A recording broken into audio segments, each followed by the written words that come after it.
ಕುಶಾಲನಗರದ angel wings school of ಡ್ಯಾನ್ಸ್ನ ಮಕ್ಕಳು skating ಹಾಕಿಯಲ್ಲಿ ಅಮೋಘ ಸಾಧನೆ ಮಾಡಿದ್ದಾರೆ. ಈ ಹಿನ್ನೆಲೆಯಲ್ಲಿ ಮಡಿಕೇರಿ ಶಾಸಕ ಡಾಕ್ಟರ್ ಮಂತರಗೌಡ ನೃತ್ಯ ಶಾಲೆಗೆ ಭೇಟಿ ನೀಡಿ ಮಕ್ಕಳನ್ನು ಅಭಿನಂದಿಸಿದರು. ಏಂಜಲ್ ವಿಂಗ್ಸ್ ಸಂಸ್ಥೆಯ EW ಸ್ಪೀಡ್ ಟೀಮ್ ಇದೀಗ ಐಸ್ ಸ್ಕೇಟಿಂಗ್ ಹಾಕಿ ಟೀಮ್ ಆಗಿ ಬದಲಾಗಿದೆ.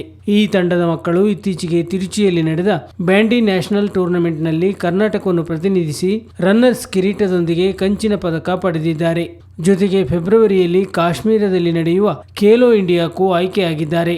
ಶಾಸಕ ಡಾಕ್ಟರ್ ಮಂತರಗೌಡ ಅವರನ್ನು ಮಕ್ಕಳು ಸ್ಕೇಟಿಂಗ್ ಮೂಲಕ ಆದರಪೂರ್ವಕವಾಗಿ ಸ್ವಾಗತಿಸಿದರು. ಈ ವೇಳೆ ಶಾಸಕರು ಶಿಕ್ಷಣದೊಂದಿಗೆ ಕ್ರೀಡೆಯನ್ನು ಪ್ರೋತ್ಸಾಹಿಸುತ್ತಿರುವುದು ಉತ್ತಮ ಬೆಳವಣಿಗೆ ಎಂದರು. ಅದರಲ್ಲೂ ಹೆಣ್ಣು ಮಕ್ಕಳ ಸಾಧನೆಯನ್ನು ಅವರು ಶ್ಲಾಘಿಸಿದರು. ಅಲ್ಲದೆ ಸಾಧನೆ ಮಾಡಿದ ಮಕ್ಕಳಿಗೆ ಶಾಸಕರು ಪ್ರಮಾಣ ಪತ್ರಗಳನ್ನು ವಿತರಿಸಿದರು. Karnataka bandy general secretary Gurumurthy ice skating ಹಾಕಿಯ ಅರ್ಥ ಮಹತ್ವದ ಬಗ್ಗೆ ಮಾಹಿತಿ ನೀಡಿದರು.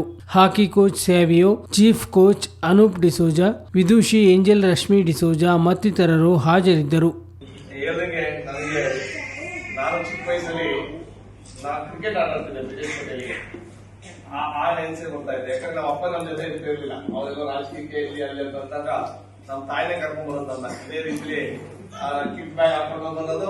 ನಾವು ಇಲ್ಲಿ ಬಂದು ಈ ತರ ಕೂತ್ಕೊಂಡು ಇಲ್ಲಿ ಕೂತ್ಕೊಂಡು ಕಾರ್ಯಕ್ರಮಗಳು ಅವರು ನಮಗೋಸ್ಕರ ಅದಕ್ಕೋಸ್ಕರ ತಾಯಿಗಳು ಎಲ್ಲ ನೀವು ಸೇರ್ಕೊಂಡಿರೋ ತಂದೆಗಳು ಬೇಜಾರು ಮಾಡ್ಕೊಬಿಡಿ. ಯಾಕಂದ್ರೆ ನೀವು ಹೇಳ್ದಂಗೆ ಮಕ್ಕಳನ್ನ ಸ್ಪೋರ್ಟ್ಸ್ ಅಲ್ಲಿ ಆಗಿರ್ಬೋದು, ಹಲವಾರು ವಿಚಾರದಲ್ಲಿ ಇರ್ಬೋದು. ನೀವು ಹೇಳ್ದಂಗೆ ತಂದೆ ತಾಯಿ ಇಬ್ರು ಎಷ್ಟು ಜವಾಬ್ದಾರಿ ತಗೋಬೇಕು ಅಂತಂದ್ರೆ ನೀವು ರೋಲ್ ಮಾಡೆಲ್ಸ್ ಆದ್ರೇನೆ ಪ್ರೋತ್ಸಾಹ ಕೊಟ್ರೇನೆ ಅವ್ರು ಮುಂದೆ ಬರಕ್ಕಾಗುತ್ತೆ. ಆಮೇಲೆ ನಮ್ಮಲ್ಲಿ ಏನಾಗುತ್ತೆ ಅಂತಂದ್ರೆ ಪುಸ್ತಕ ಇದ್ರೆ ನಾವು ನಮ್ಮ ತಂದೆ ತಾಯಿಗಳು ನಮ್ಗೆಲ್ಲ ಹೇಳ್ಕೊಡ್ತಾರೆ. ನಮ್ಗೆ ಏನಾಗಿತ್ತು ಅಂತಂದ್ರೆ ಕ್ರಿಕೆಟ್ ಚೆನ್ನಾಗಿ ಆಟ ಆಡ್ತಿದ್ದೆ, 8ನೇ ಕ್ಲಾಸ್ 9ನೇ ಕ್ಲಾಸ್ ಇಲ್ಲ ನಮ್ಮ ಅಮ್ಮ ಇಲ್ಲ ವಾಪಸ್ ನೀನು ಓದಕ್ ಹೋಗೋ, ಇಲ್ಲ ಬೇರೆ ರೀತಿಯಲ್ಲಿ ಹೋಗ್ಬಿಡ್ತೀಯ. ಅವಾಗ IPL ಇರಲಿಲ್ಲ, ಏನೂ ಇರಲಿಲ್ಲ, ಅಂದ್ರೆ ಬೇರೆ ಬೇರೆ ಅವಕಾಶ ಸಿಗ್ತಿರ್ಲಿಲ್ಲ. ಇತ್ತೀಚೆಗೆ ಸ್ಪೋರ್ಟ್ಸ್ಗೆ ತುಂಬಾ ಓಪನಿಂಗ್ಸ್ ಇದೆ, ತುಂಬಾ ಅವಕಾಶ ಇದೆ. ದುಡಿಬೇಕು ಒಂದು ಒಳ್ಳೆ ಅವಕಾಶ.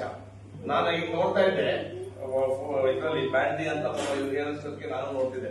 ಮೊದ್ಲೇ ಹಾಕಿ ಆಡೋದು ಕಷ್ಟ, ಮೊದ್ಲೇ ಸ್ಕೇಟಿಂಗ್ ಅದಕ್ಕಿಂತ ಕಷ್ಟ, 2 ಸೇರ್ಸ್ ಆಡೋದು ಎಷ್ಟು ಕಷ್ಟ ಅಂತ ಅನ್ಕೊಳ್ಳಿ. ಅದಕ್ಕೋಸ್ಕರ ಆ ಸ್ಪೋರ್ಟ್ಸ್ ನೀವು ಹೇಳ್ದಂಗೆ ಹೈಲಿ ಸ್ಕಿಲ್ ಸ್ಪೋರ್ಟ್. ನೀವು ಹೇಳ್ದಂಗೆ ಬ್ಯಾಲೆನ್ಸಿಂಗ್ ಮಾಡೋದೇ ಸೀದಾ ನೋಡೋದೇ ಕಷ್ಟ ನಮಗೆ. ಆ ಸ್ಕೇಟ್ಸ್ ಹಾಕೊಂಡು ಓಡಾಡೋದಂತ ಸಂದರ್ಭದಲ್ಲಿ ಇನ್ನೂ ಕಷ್ಟ. ಅದಕ್ಕೋಸ್ಕರ ಆ ಮಕ್ಕಳನ್ನ ನೀವು ಹೇಳ್ದಂಗೆ ಆ ಮಟ್ಟಕ್ಕೆ ಟ್ಯಾಲೆಂಟ್ ನೀವು ಕುದಿಸಿದೀರ ಅಂತಂದ್ರೆ ನಮ್ಮ ಅಸೋಸಿಯೇಷನ್ ಅವರು ಪ್ಲಸ್ ನಮ್ಮ ಬ್ಯಾಂಡಿ ಅಸೋಸಿಯೇಷನ್ ಒಳ್ಳೆ ಕೆಲಸ ಮಾಡ್ತಾ ಇದಾರೆ.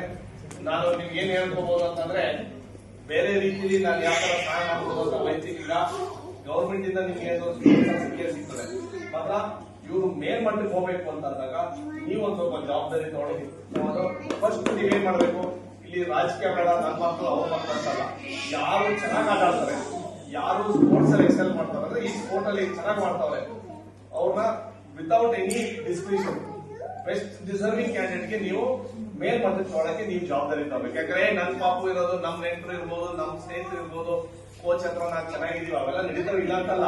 ಬಟ್ ಸ್ಪೋರ್ಟ್ಸ್ ಗೆ ನಾವು ಅನ್ಯಾಯ ಹೆಂಗ್ ಮಾಡ್ತೀವಿ ಅಂತಂದ್ರೆ ನಾವು ಇನ್ಫ್ಲೂಯೆನ್ಸ್ ಮಾಡ್ತಾರಲ್ಲ ಅದು ಕೋಚಿಂಗ್ ಗೆ ಎಲ್ಲಾರು ತಗೋಬಹುದು. ಮಾತ್ರ ಒಬ್ರು ಇಬ್ರು ಸ್ಟ್ಯಾಂಡ್ ಔಟ್ ಆಯ್ತಾರೆ. ಎಲ್ಲಾರು ವಿರಾಟ್ ಕೊಹ್ಲಿ ಆಗಕ್ಕಾಗಲ್ಲ, ಎಲ್ಲಾರು ಸಚಿನ್ ಆಗಕ್ಕಾಗಲ್ಲ, ಧೋನಿ ಆಗಕ್ಕಾಗಲ್ಲ. ಅದಕ್ಕೋಸ್ಕರ ಮಾತ್ರ ಒಬ್ರು ಇಬ್ರು ಇದ್ರಲ್ಲಿ ಇದ್ದು ಇರ್ಬೋದು ಆ ಮಟ್ಟಕ್ಕೆ ಹೋಗಂತವ್ರು. ಅದನ್ನ ಟ್ಯಾಲೆಂಟ್ ನೀವು ಗುರುಸಿ ಅವ್ರನ್ನ ಹೆಚ್ಚಿನ ಸಂಖ್ಯೆಯಲ್ಲಿ ಪ್ರೋತ್ಸಾಹ ಕೊಡಿ. ನಮ್ಮ ಟೀಚರ್ಸ್ ನಿಮ್ಮ ಜೊತೆಲಿ ಇರ್ತಾರೆ. ಮಕ್ಕಳಿಗೆ ನಾನು ಏನ್ ಹೇಳ್ತೀನಿ ಅಂತಂದ್ರೆ ಸ್ಪೋರ್ಟ್ಸ್ ಮುಖಾಂತರ ಒಂದು ದೊಡ್ಡ ಹುದ್ದೆನೆ ತಗೋಬಹುದು ಇತ್ತೀಚೆಗೆ. ಅದಕ್ಕೋಸ್ಕರ ನೀವು ಹೇಳಿದ್ರೆ ನಾನು ಡಿಗ್ರಿ ತಗೋಬೇಕು, MBBS ಮಾಡಬೇಕು, ಡಾಕ್ಟರ್ ಆಗಬೇಕು, ಇಂಜಿನಿಯರ್ ಆಗಬೇಕು ಅಂತ ಒಂದು ಭಾಗ ಇಟ್ಕೊಳ್ಳಿ, ಆ ಕನಸು ಇರ್ಲಿ. ಮಾತ್ರ ಸ್ಪೋರ್ಟ್ಸ್ ಅಲ್ಲಿ ಎಕ್ಸೆಲ್ ಮಾಡಿದ್ರೆ ನೀವು ಹೀರೋಗಳಾಯ್ತೀರಾ, ಇಲ್ಲಿ ಎಲ್ಲರೂ ಹೀರೋಯಿನ್ಗಳಾಯ್ತೀರಾ. ಅದಕ್ಕೋಸ್ಕರ ಸ್ಪೋರ್ಟ್ಸ್ ಮುಖಾಂತರ ನೀವು ಒಂದು ಕಿರೀಟ ನಮ್ಮ ಕುಶಾಲನಗರ ಕೊಡಗಿಗೆ ಹೇಳಿದಂಗೆ ಹಲವಾರು ಸ್ಪೋರ್ಟ್ಸ್ ಪರ್ಸನ್ಸ್ಗಳು ಕ್ರಿಕೆಟ್ ಇಂದ ಹಿಡಿದು, ಹಾಕಿಯಿಂದ ಹಿಡಿದು, ಬಾಸ್ಕೆಟ್ಬಾಲ್ ಅಲ್ಲಿ ಇದ್ದು, ಆಮೇಲೆ ಹೇಳಿದಂಗೆ ಆರ್ಮಿಯಲ್ಲಿ ಇದ್ದು ಹಲವಾರು ಅದ್ಭುತವಂತ ವ್ಯಕ್ತಿಗಳು ನಮ್ಮ ಜಿಲ್ಲೆಯಿಂದ ಹೊರಗಡೆ ಹೋಗೋರೆ, ನಮ್ಮ ಜಿಲ್ಲೆಗೆ ಒಳ್ಳೆ ಕೀರ್ತಿ ತಗೊಂಡವ್ರೆ. ನೀವು ಆ ಮಟ್ಟಕ್ಕೆ ಆ ದಾರಿ ಹೋಗ್ತಾ ಇರೋ ಸಂದರ್ಭದಲ್ಲಿ ನಾವು ಕಡೆಯಿಂದ ಏನ್ ವೈಯಕ್ತಿಕವಾಗಿ ಸಹಾಯ ಆಗಬೇಕು ನಾವು ನಿಮ್ಮ ಜೊತೆ ಇರ್ತೀವಿ. ಸ್ಪೋರ್ಟ್ಸ್ಗೋಸ್ಕರ ನೀವು ಹೇಳಿದಂಗೆ 23 ಜನ ಮಕ್ಕಳು ಸೇರ್ತಾರಲ್ಲ ಅದೇ ಗ್ರೇಟ್.